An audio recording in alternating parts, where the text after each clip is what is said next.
Welcome to Driving 101. Today we will be talking about driving safety and the dangers of distracted driving. My name is Said Kamat and I will be teaching today's lesson. Lesson 1.1 Cellular Devices.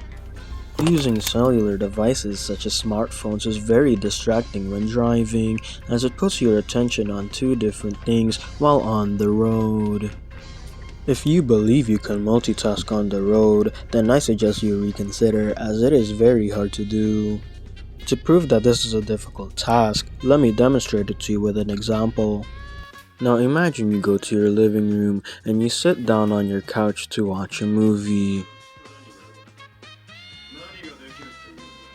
Now imagine that in the middle of watching, you suddenly get a text from someone. Now what do you do in this situation? Do you ignore the text or do you check what it's all about? If you decide to check and decide to reply, you will now have to focus on two tasks. Now how do you enjoy watching your movie? You can't, unless you put your focus on one thing instead of two, as doing multiple tasks will cause stress and signs of uncertainty, so I suggest you put the phone down. Now imagine if this was to happen on the road.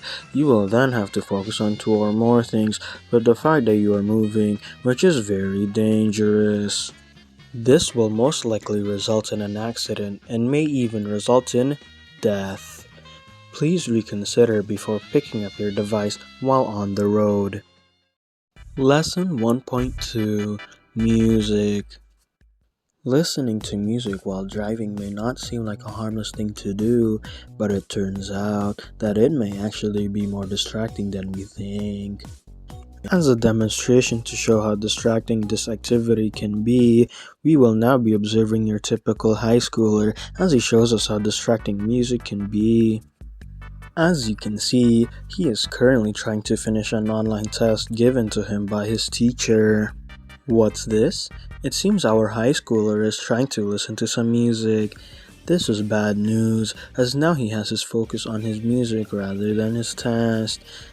This will ultimately result in him not finishing his test and failing, as he is too distracted on listening to his music. This means that while he might think this is harmless, he is ultimately distracting himself from doing a more important task. Now imagine if all this was to happen on the road. It will then result in us not being able to focus on what's happening around us, as well as put us in a more relaxed state rather than an alert one. This will then cause us to have a slower reaction time than usual. If you decide to listen to music while driving, I suggest you reconsider and be aware of your actions at all times. This was Said Kamat, and these were the most common forms of distracted driving. I hope you have learned how hard distracted driving really is and how it may ultimately result in your death. That is all for our lesson for today. I hope you can join us next week as we learn about the dangers of impaired driving. Thank you for watching.